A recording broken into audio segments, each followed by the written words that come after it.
It's all a myth. Now, can you use your degrees to enhance your life? You absolutely can. But the most important fundamental is understanding your strength zone. So, as we've been talking over the last couple of days, I've been sharing with you what is your why. Do your dreams and your reality match? Is your industry squarely against your lifestyle? Are you locked into a single career path? Well, we're here to show you or be a tour guide as to how and what that could look like as you embark upon freedom. So, figuring out your strengths is what we're going to be talking about today. I won't be before you long. I also have an academy or institute, Audacity Leadership Institute, which has been around since 2016, and we've put our foot on the gas recently because of the mass exodus. There are so many people that are, the great resignation is real. The well-being is the necessity for well-being is real. We see it in the headlines every single day. For those of you who don't know me, I'm also an academic scholar in the industry of health and human services, concentration in social and community services, and scholarly work in the areas of mobile social support. How do we do that? We do that by helping those of you industry experts to move into the space where you are most needed. Tech is a space that's so critical in this time, and I am so honored to have been able to utilize my love for data processing to move into a space to own, to build tech, to be an online, offline, practical applier of what it looks like to build healthier communities. So again, I'm truly excited to share with you my gifts and my strengths to get you moving from that place where you feel like you have to have an allegiance to, so that you can move towards freedom. I was there once, you know. I thought the American dream, you know, that they said go back. I mean, okay, let me go back. I fell for the American dream. Go back to school, get a bunch of degrees, and you're going to do really, really well. That's what the workforce myth is. Let me just say that, because that's a lie.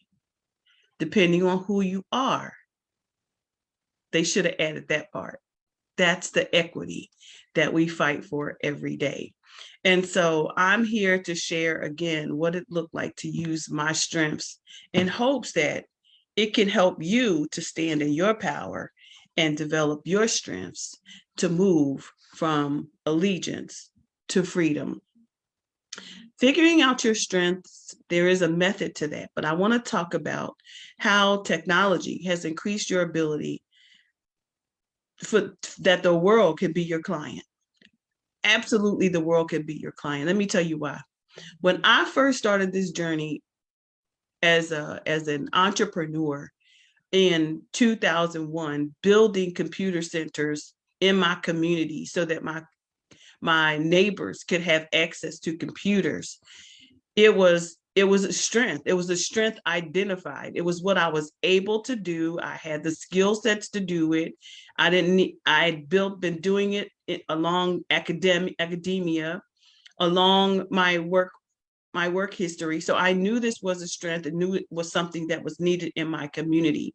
And so I began to do that. I continued to build on that strength in technology and look at the social science of the world around me in order to make the world a better place. I knew that we were in trouble. Everywhere I saw was trouble. Everywhere I saw that we were marginalized. And so the goal was to not always present the problem, but to be a part of the solution. So when I saw that there was no access centers in a specific area, I had to be the solution. I had the skills to be able to do it. So when I'm talking about strengths, you have to closely examine what your strengths look like as a human being and build upon those skills so that you can stand in your power and your freedom to be the solution that these amazing companies are looking for, that these contractors are looking for. People are leaving. The great resignation is happening because of the need for flexibility, because their dreams don't match the reality, because industry is against their lifestyle, because they're locked into a specific career path. My job had me locked into a career path and would not grow me, even after 10 years, of education and degree seeking and get to a PhD, and you don't have a better job for me, or you didn't set me on the pathway so that I could be successful. Well, partly that part of that was my fault, that I allowed these things to happen to me. So what I'm sharing with you today is that you no longer have to allow this to be your portion. You can grow in your strength. So one of the things that I understand about my work, and I want you to understand too, that even in this space, that technology has increased the ability for the world to be your oyster, that you can send a project in nanoseconds. You all understand, COVID showed us that we do not live in a world that's just offline. We can utilize. Years ago, when they were putting in the fiber optic networks into the ground, they did not know the ability that the land system actually had to improve our lives. Some people say, oh, it's no good for our lives, but I say differently. My first business was in Bangladesh. When I wasn't even accepted here in the United States of America, there were people who needed my services in other countries. And so we can't limit ourselves or our thinking to what we see and know and have known all our lives, because the world is now our oyster, right? The world is now our client, and you can find your client in nanoseconds. So how are your skills? How are your skills? That is something that you have to examine. If you already know what your strengths are, what the work that you most enjoy doing, then understanding, do you have the training that you need for that particular strength? So what do I mean by that? I mean, I knew tech was my thing. I knew this, even years ago when I was installing and, data processing was my thing. I depended more on that because I had what the world saw as a deficit in my ability to process words, grouped words. I was a master speller, which compensated for the fact that I had difficulty in groups. And I talk a lot about that in a video I just did about is your child an auditory learner, and how important it is for us to know our child's learning style. And so what I did was I enhanced my skills. I sharpened my saw. I kept at it. I kept working on the computers. I learned everything about the computers. If there was ever an offering, I put everything online. I continued to master my skills.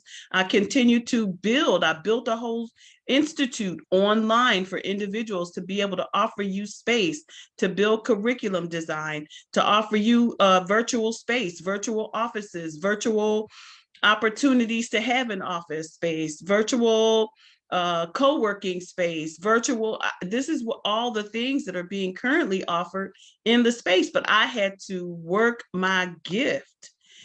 As things were growing in technology, I really had to, okay, well, how can I do that? And then how can I do that better?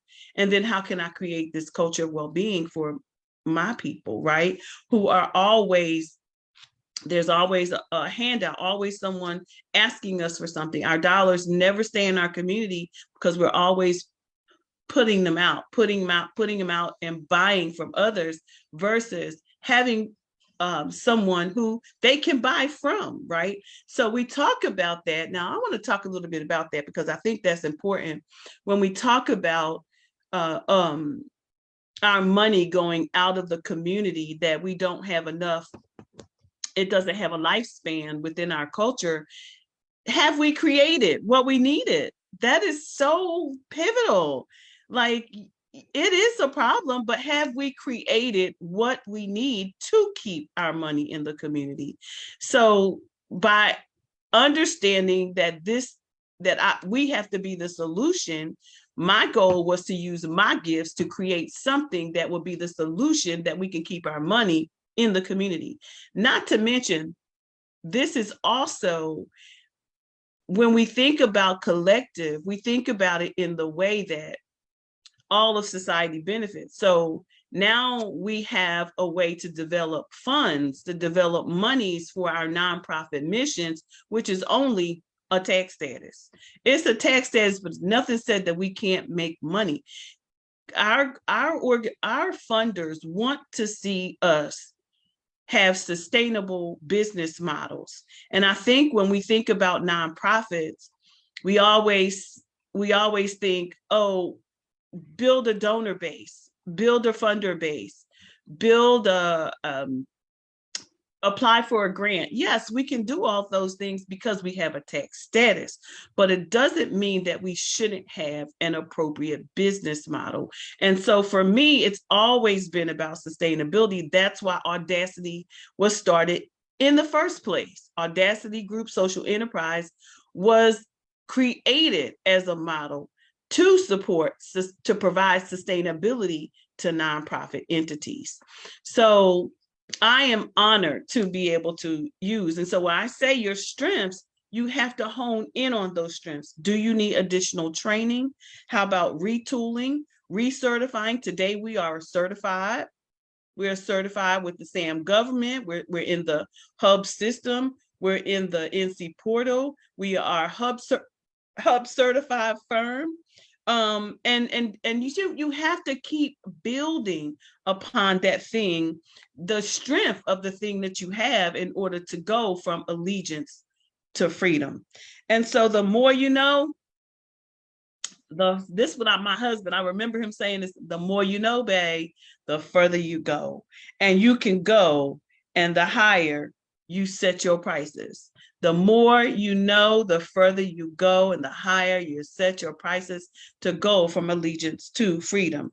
And you can do this while standing in your power and having the security of a job. Now, I never tell anyone, oh, go and leave your job. I always say to folks, let your job be your angel investor. All bucks don't stop there. We have to learn that when we're trying to do something better for ourselves, it's okay. Stay with you. Have your job. Have your job, but also remembering that that's not the last stop for you. If freedom is truly what you want, then you have to have a plan even while you are working.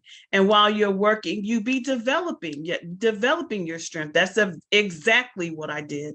So that when I got sick and tired of being sick and tired of being discriminated against, I decided, and I'm just going to say that because I think they know what they're doing. And I just want to have an honest, candid conversation. I don't think it's something that we should suppress. I don't think for the sake of likes, for the sake of anything, because God wants us to prosper. He gave us equity, but the world keeps trying to take it away. He said he's no respecter of person. If he's no respecter of person, then why do we impose such restrictions on cultures of people? Why do we mistreat people? And so I'm honored to be before you today. For those of you who don't know me, my name is Dr. Eve Angel H. Savage. I'm known as Dr. Eve in the space everywhere. And I take people from allegiance to freedom using all of my skills. And again, I am a PhD in health and human services with a concentration in social and community services in online social support. I am a techie in the social science space, and I enjoy what I do. So I help providers engineer innovation, innovative practices, technology and practice to meet the masses, and that the world can be their client. So I'm so excited to share that with you today. I'll be back with another video, but this one is all about strengths. Do you understand your strengths? Are you capitalizing on them? Are you working on them? If you want more skill sets on how to do that, get yourself a free discovery. Over here, get a free discovery call. Click the link in this video. Get yourself a free discovery call. Join us over at ALI, where we're teaching folks to go from allegiance to freedom. Peace and blessings to you all today. It's been exciting being before you. I'll be back. I will be back. So peace and blessings. Love you all. And I hope you enjoyed the video.